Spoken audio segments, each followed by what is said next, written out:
name is Adam Scow. I am the California Director with Food and Water Watch. Let me give you a little presentation. It's a little outdated because we were doing this presentation in advance of what just happened in Sacramento in July, and we'll talk about that as well. But for those who don't know, Food and Water Watch is a national public interest organization distinguished by an emphasis on organizing and building coalition partnerships at the local, statewide, and national level. We got into this work a bit unexpectedly when Food and Water Watch was formed 12 years ago. The priorities were, and they continue to be, ensuring that there's a human right to water, that water is protected as a public resource and not privatized. We've been working for a sustainable farming system and ensuring mid-sized family farmers can compete and not be driven out by Walmart, which is a big, hard battle. And then about 7 years ago, a bunch of our members and local groups from around New York, Pennsylvania, said, oh my God, you have to help us. They're about to frack our water. And we said, fracking, what the heck is that? And then they kept calling, and they kept calling.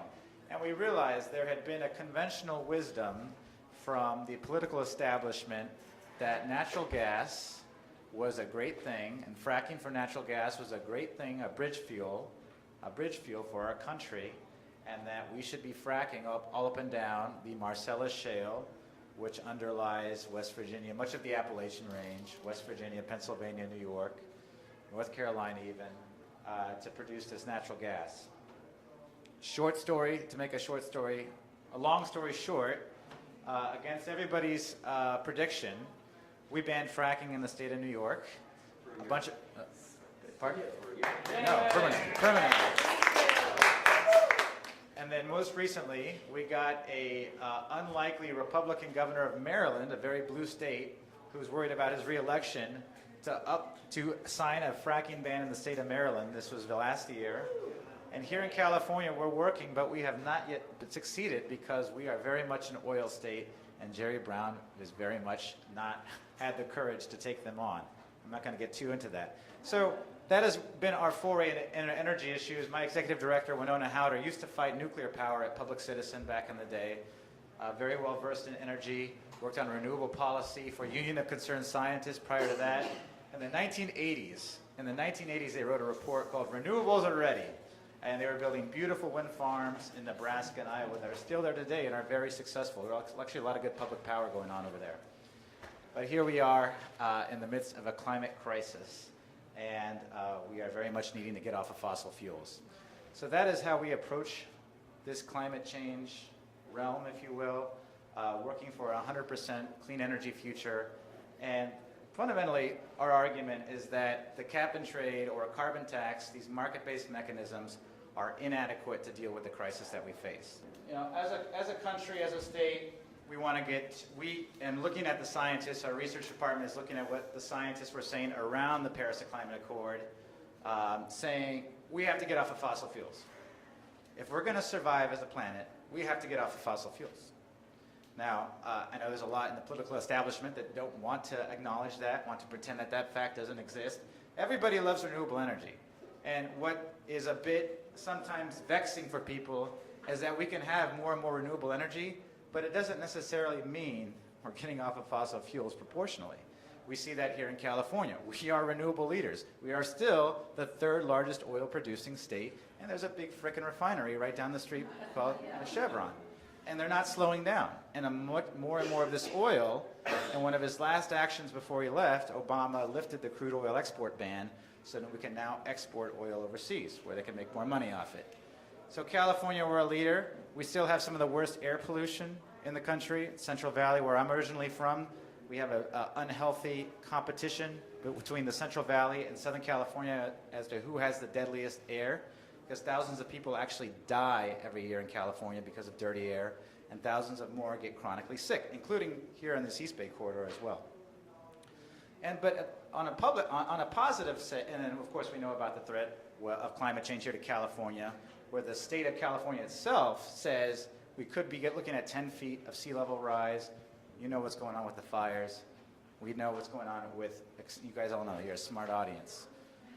So how can we turn this around? How can we make California a real leader? We are the world's 6th largest economy.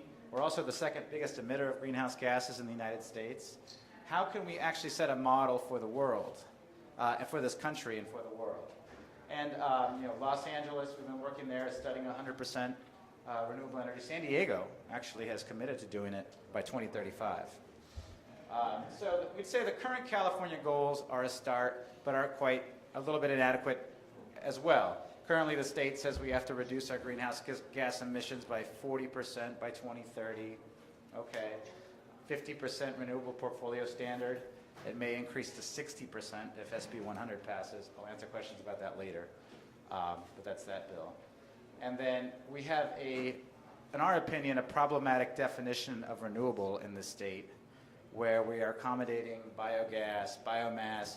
The gas industry, the fracking gas industry, is pushing very hard to get gas from factory farms into the Southern California market so they can prolong gas overall.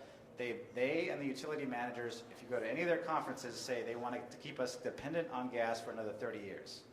And we are very much concerned about that as a dangerous and inadequate solution. So a little bit about cap and trade. All right, so cap and trade, the brief history, I'll get to it in a few more slides. Cap and trade was the compromise with the industry on the East Coast over sulfur dioxide and coal-fired power plants creating acid rain. Environmental Defense Fund had been suing coal-fired power plants, and they said, you know what, let's try something else. Let's cut a deal. Even the Republican establishment back in the day embraced cap and trade and said, okay, you get, the basic theory of cap and trade is that the polluters get a budget to pollute. You get a certain amount of allowances to pollute. You can charge them for those allowances, or you can give them away for free. Depends on how much money you want to raise. But the theory is, over time, you slowly reduce their allowances, so it makes it more expensive for them to pollute, and that they have to invest in technology to clean up the sulfur dioxide emissions. So you kind of force them with incentives and sticks.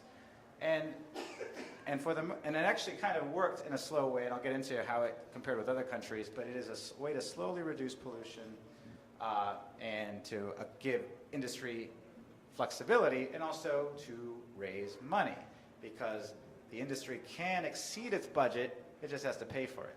So in California, we've had cap and trade for not too long. In 2012, it was implemented by the California Air Resources Board. It was authorized by the passage of AB 32, which Schwarzenegger signed. And that was controversial. The Sierra Club did not actually even support that bill because that provision was in there. They were worried about that. This was set to expire, and the legislature just extended it. Los Angeles had a cap and trade program for about 20 years, and they actually this year, ironically, voted to scrap it, and now they're kind of waffling on that because it had failed to reduce particulate matter and other pollution in the city of LA. Prior to cap and trade LA, the Southern California Air Quality Management District had more command and control, set mandatory pollution reductions. They started this program called Reclaim. It wasn't really working. Pollution in LA wasn't getting better. After decades of progress, or it stopped getting better and said, maybe we need to scrap this program. And we were like, yeah, we made that point. Like, yes, you should scrap it, and why should the state continue it? If you look at greenhouse gas emissions in California, this is from the Air Resources Board, they've been pretty flat since Brown was governor, took over governor in 2010. The last time we had a significant decrease was the Great Recession. And this is also true in Europe as well. We don't have a ton of data because cap and trade only was really enforced in 2013. But in that time period, we know that greenhouse gas emissions went up from gas-fired power plants, went up in some years from refineries, and from oil and gas extraction, fracking, other methods, it went up. And cap and trade doesn't even apply to the fields themselves.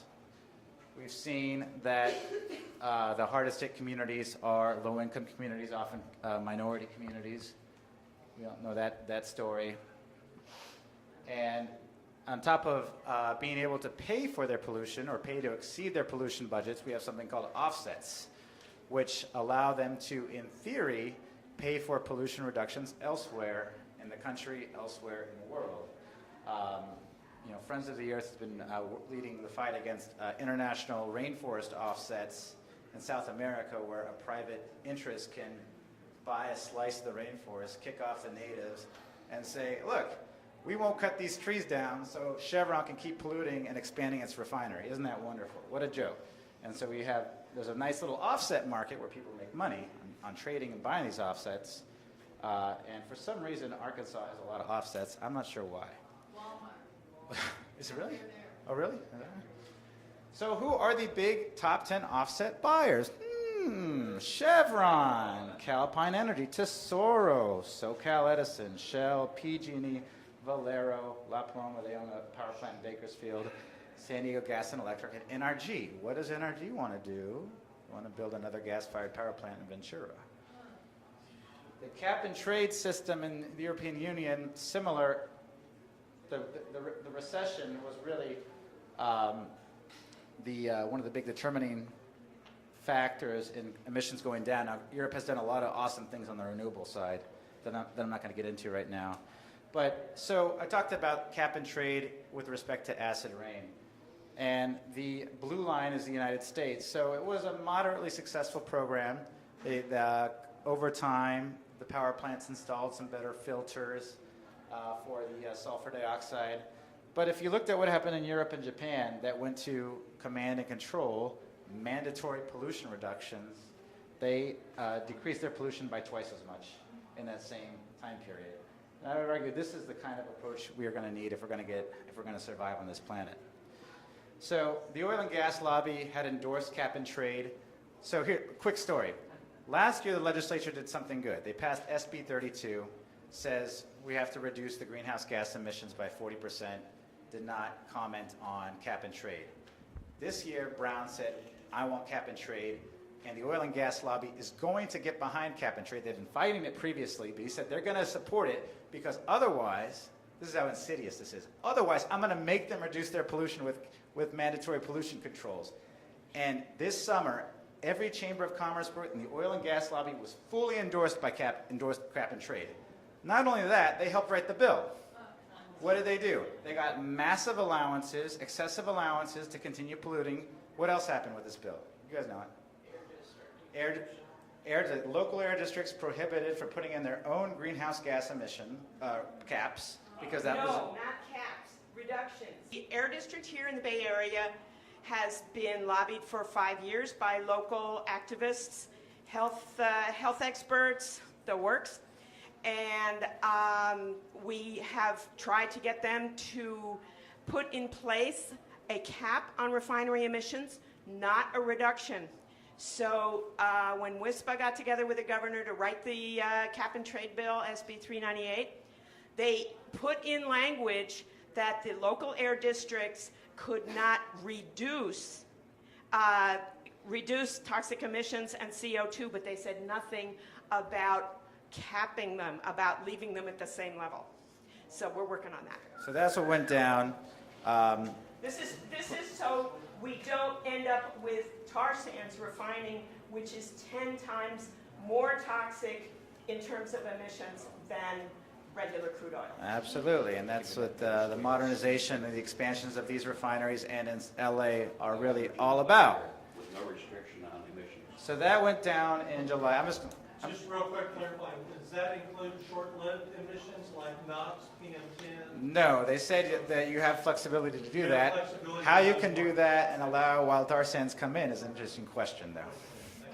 And this was opposed. This bill was opposed by every environmental justice group in the state. Every and a Sierra Club, 50 of the state's leading environmental groups were all opposing this. A few decided to support it.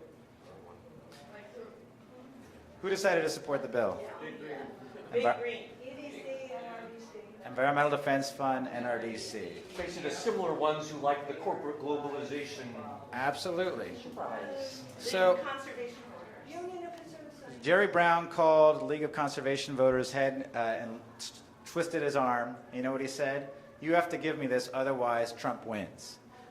Brown has been using the Trump card to do all sorts of bad things in this state.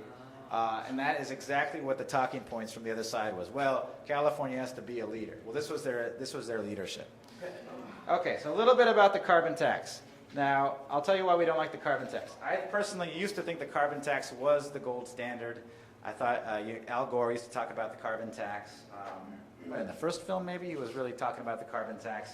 It's a stronger measure, mandatory pollution pricing. And the theory of the carbon tax, and January, let's get to speak if I mess it up, you'll correct me, is that you make drilling, you make it all more expensive so that the price of renewables becomes cheaper, and then there's a natural economic transition because it's just more cost effective to go for renewables and not carbon dioxide. First thought on that is, so the premise is that Chevron and Exxon are going to leave their oil in the ground and go to renewables. There was a greenhouse gas emission, has been a carbon tax in British Columbia. The emissions there were pretty flat. This was from we have a report on this that showed that there really wasn't much of a change at all in the taxed emissions in British Columbia. Ontario actually closed some power plants, and they reduced emissions. One of the models that some carbon tax proponents point to, this is one of their models, slowly over time, there's like a 30-year period, but you still see a reliance on gas and nuclear power to meet a baseline. So, and then ExxonMobil itself, Rex Tillerson, came out in favor of a carbon tax while he was CEO of Exxon and said, you know what, if that's what you virus want some money, is that what you guys want? You have some money. We're Exxon. We're the 5 biggest companies in the world. You think they have a problem paying a little carbon tax? Now, you could quibble with me and say, well, if you put it really, really, really high and make it cost prohibitive, but that's not what's been going on. And you even saw Elon Musk, who was an advisor to Trump, saying, yeah, we need to do a carbon tax, and this is something we need to do to raise money. Even George Shultz, James Baker, former Reagan people, Bechtel people said, look, let's have a carbon tax. And of course, at the same time, even worse, they wanted to eliminate pollution regulations. So again, where is this? Aliso Canyon on the edge of Los Angeles, which had the worst methane disaster in the history of the United States. Jerry Brown's sister sits on the board of Sempra Energy, where she has made $5 million sitting on the board, chairing the Public Health and Safety Committee. Isn't that ironic? The facility has been reopened as of a few months ago, and people are getting sick. We are finding uranium in people's hair. There's going to be a public health release in a month. You're all going to hear about it. But this is what we're up against. Whether or not we're going to continue to be reliant on oil and gas in this state and how quickly we can get off. So in our opinion, the solution is not a market incentive, a tax, or a cap and trade system, but it is a mandate from government that says we have to get off of fossil fuels. We opposed the extension of cap and trade. Obviously, we all lost it in a very bad way. We want to support community choice campaigns that are going on around the state. We want to support a clean renewable portfolio standard, and we want to support a real transition to renewable energy. Yesterday, Barbara Lee, Tulsi Gabbard, Ted Lieu, Keith Ellison, Jamie Raskin, progressive from DC area, Nanette Barragan from LA, all introduced legislation, the strongest legislation in Congress to date, called the Off Fossil Fuels Act, 100% by 2035 to mandate a real transition. We want to use this bill as the marker bill vision for this country. So everybody's member of Congress we should be asking them to co-sponsor this legislation. Are we going to pass it this year? No. Are we going to pass it next year? No.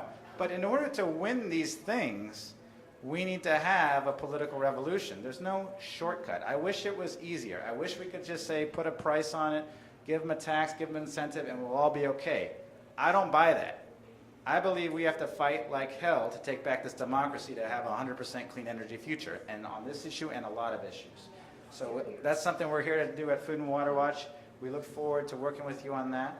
And why don't we turn it over to Jan to respond, then we can do a conversation with everybody. Does that sound good? Isn't that great? Thank you.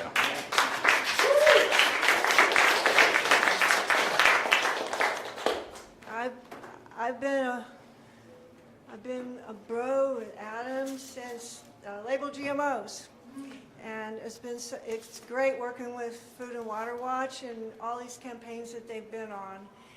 And in our county, we're so blessed. We have like a full-time organizer, and this summer we've had 3 Food and Water Watch interns working to fight that gas-fired power plant, and now drilling permits, wastewater injection, and Which you're town there. are you? You're there for all of it. In Ventura County, right? Thanks. So I'm really happy to be here. I'm not the kind of speaker that Adam is, and I'm not going to try and give you an introduction to a really complex policy that,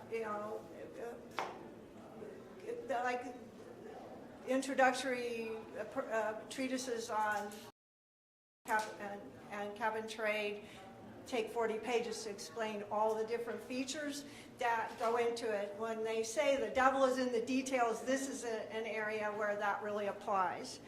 But what I'd like to recall those who were here Wednesday night. What did Vandana say? Polluters must pay, right? Polluters must pay. And she objected to this goal that some of us talk about with decarbonizing the economy. Remember that? And she's like trying to distinguish building biological carbon, which is a theme of this conference, versus stopping fossil fuel carbon. So we like to talk about stopping fossil fuels. And she said we must promote building the carbon with regeneration of living systems through biologically based agriculture. But our question then, and I kind of regret not getting up to the microphone, how do we get the polluters to pay? The political will for doing it anyway is challenging. How can we do it? I'm wondering before the polluters actually collapse, suffer economic collapse, and can't even clean up their mess. So that's something I also read about. The fossil fuel companies take from the commons. They have a license from the government, and then they return with pollution of the public commons. Part of their profits should be redistributed back to the commons. As the price of oil declines, which it is, and oil companies are failing, which some small ones are, and some too in Europe are now still have oil in their name, but they have divested from all their oil exploration and they're moving to be energy companies, clean energy companies. As this trend progresses, the window closes on that opportunity for the people to grab some of that profit and invest it in transition. So this is an argument for taxing, sooner the better, to grab some of that asset. There are various ways to make the polluters pay. Ideally, it should generate revenue from a tax or a fee. And we're not, by the way, excluding command and control and regulation. In fact, Governor Brown's plan is only going to work because of the low carbon fuel standard is going to be the main driver of emissions reduction, not his cap and trade program. So he's doing a fake pricing mechanism and relying on regulations to actually achieve his emissions reduction goals. A plan that invests revenues from an effective carbon tax back into the economy and not accounting for low carbon fuel standard, and all the drawdowns, every other measure, it has been shown by economic forecasting that in 10 years it can achieve the agreement in Paris. It's progressive. It's a progressive tax policy, and it can be constructed to protect low-income people. So a policy that makes fossil fuel companies pay needs to make sure that the price of oil, gas, and coal keeps going down, up, so that the emissions keeps coming down, right? And there are many elements, as I said, of such policies, whether it is applied to specific economic sectors or economy-wide, whether it's upstream or downstream.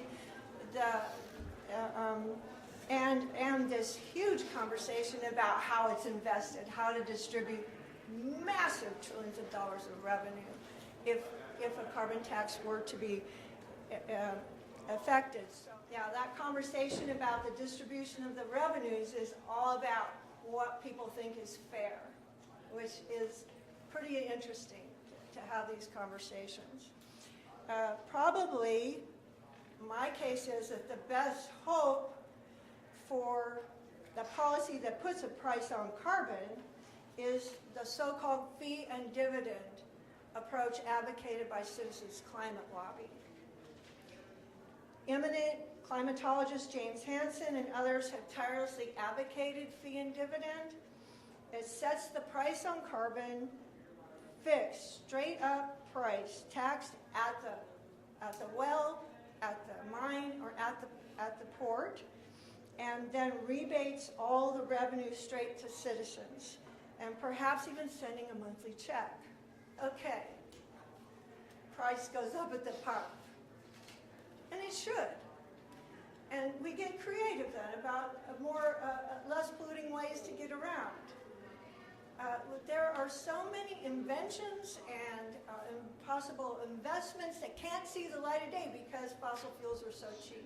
Yes, the dividend check covers that, right? And it covers the increased cost as the price of the tax, as the amount of tax that revenues goes up, the rebate goes up. So it's a kind of a virtuous cycle, and a kind of perpetual motion machine. The terms cap and trade and carbon tax are often used interchangeably, and this is where I would want to make a big distinction. Cap and trade, the buying of permission to pollute, is normally is a struck deal, right? Like you described historically in California and everywhere is a deal struck with oil and gas, and it comes with a whole complex set of exemptions, of allowances, and in our case, like massive carryover allowances that were allowed into the AB 398, and offsets, these like crude offsets, and all kinds of exemptions,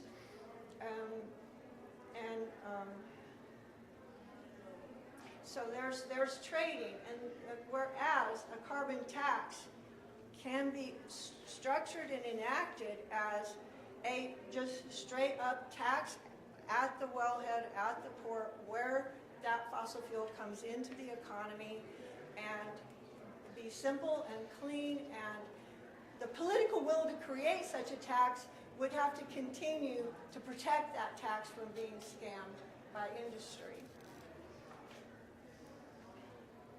The tax or fee on greenhouse gases is really not comparable to cap and trade, because a tax or fee doesn't involve all that manipulation.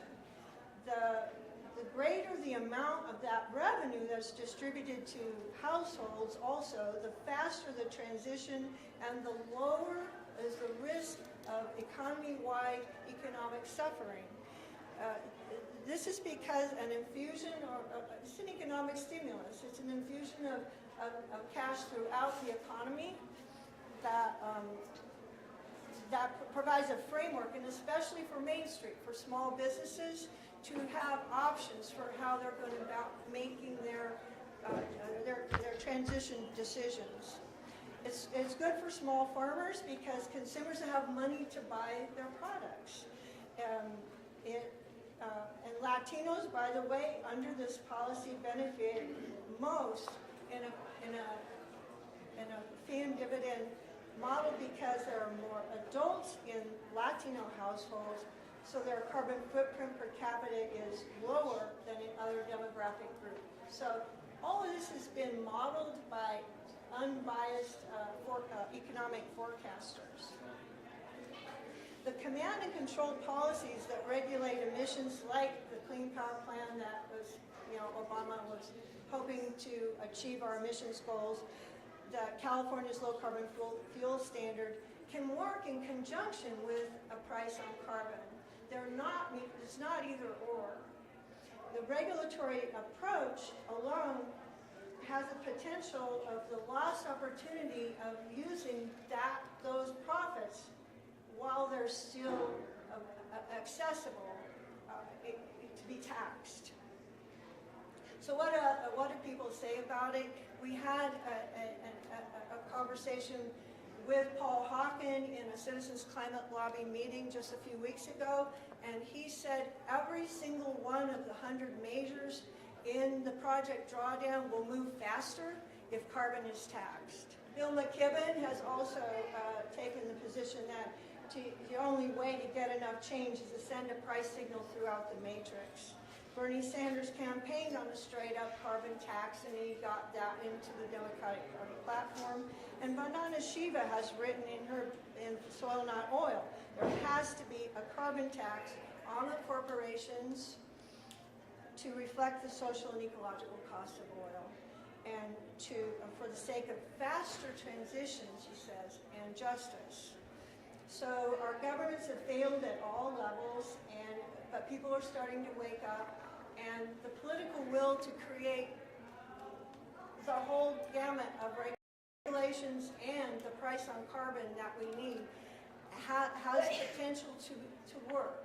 We own this democracy. It's ours. It's our country, and we can't afford to be cynical about it. We can work at the local level to manifest democracy with our local air quality control boards, can put prices on carbon, price on flaring. And then we can expect and ask all elected leaders to learn and grow. We can't write people off, and that's one of the things I love about Citizens Climate Lobby is it's not even bipartisan, it's transpartisan. We won't write anybody off. And we really think everyone's contribution to climate action is required. The campaigners from New York, when they banned fracking, their main message to us was don't homogenize the message. Put the health professionals on the front row and let everybody speak from their heart, follow their message. Those that want to pray, pray. Those that want to write poems, those that want to garden. Everybody's calling is needed in this building of a diverse and growing movement to build the political will for the whole gamut of policies that we require. So really appreciate it.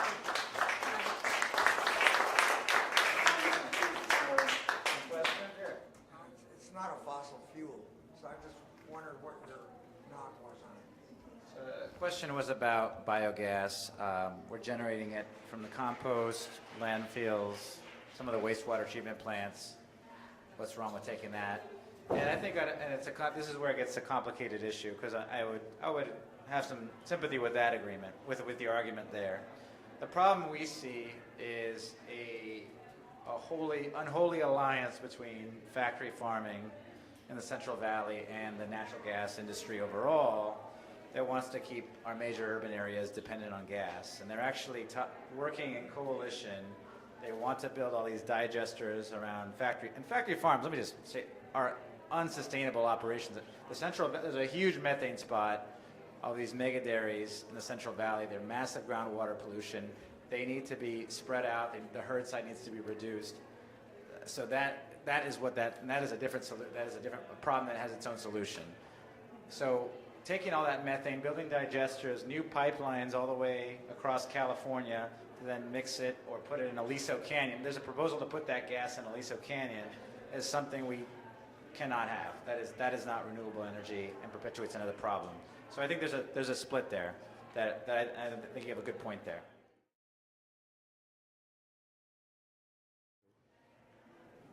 Yeah, good question about appropriate solar siting, and we want to see as much local production as possible, and we want to see well thought out plans. I know there's a local clean energy. You guys are pushing that here for the CC community choice thing here.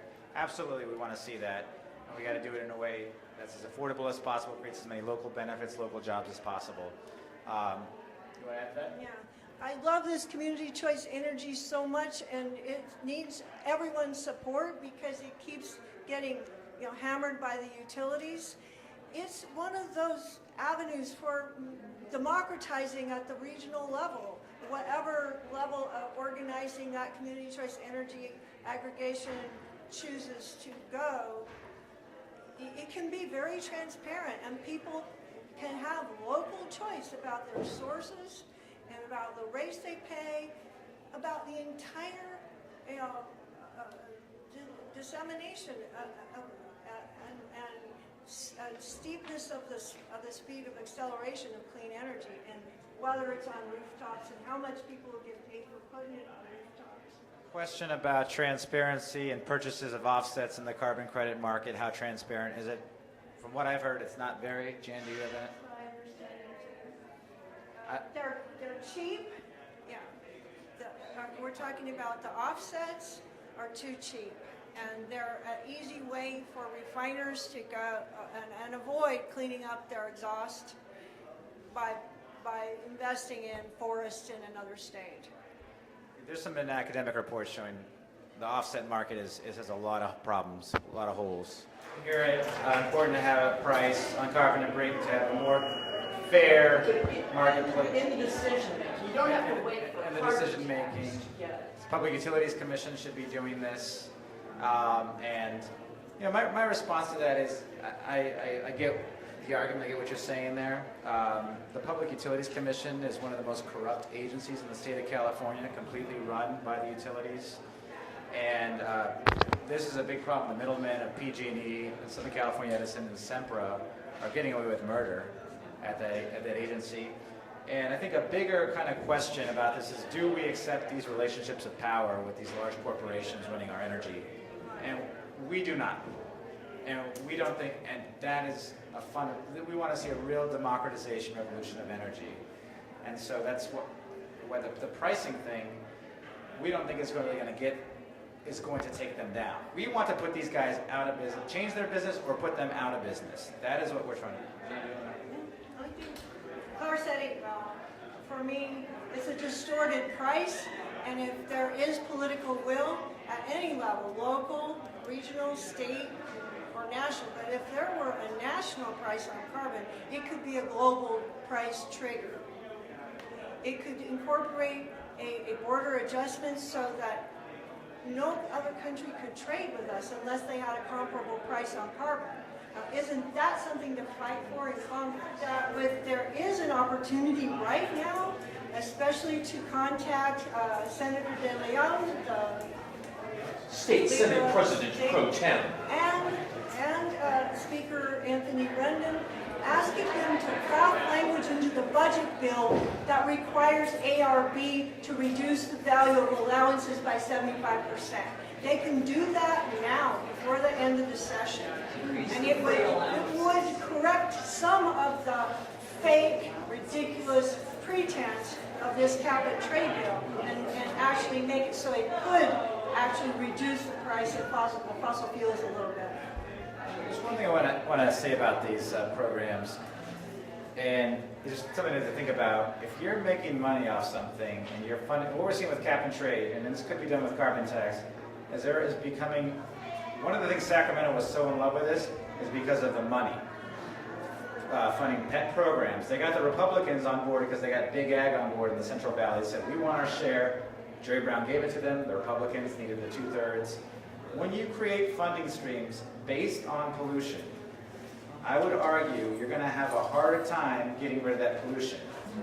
Before these things, we even had a fight about the oil severance tax. The oil severance tax probably should have been in effect in California. They drill it out for free. Do I think it's a good idea to add a tax now to create more money for the state of California so they can keep drilling oil? No, because I want them to stop drilling oil and phase it out entirely. Just something to think about. The way to avoid the vested interest from all the NGOs that want a piece of that revenue is to distribute it to households, to just 100% back into the economy and trust that people's everyday shopping decisions in the aggregate will drive behavior change. It will take $40 a ton before you can really see behavior change, especially in the choice of vehicles.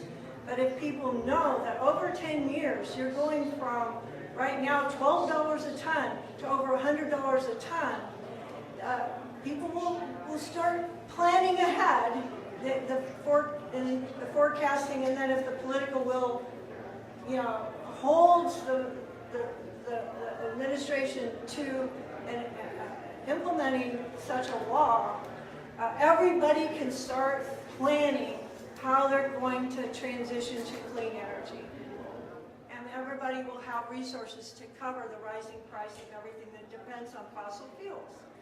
Hell yeah. I mean, we need to start, if we're going to achieve the kind of victories we need to elect people who are going to do what they want. And if they're not going to do what they want, they need to be replaced.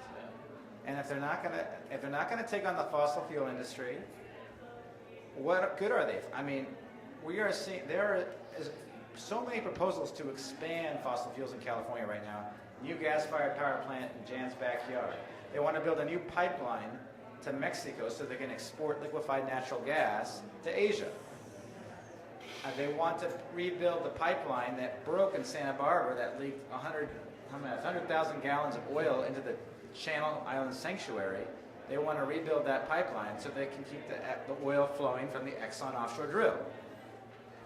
So we can have 100% renewable energy. It won't stop these guys. We have to take these guys on, and it needs to be, and that relationship needs to start with your elected officials at all levels. Don't you think that Food and Water Watch and Citizens Climate Lobby are a great team?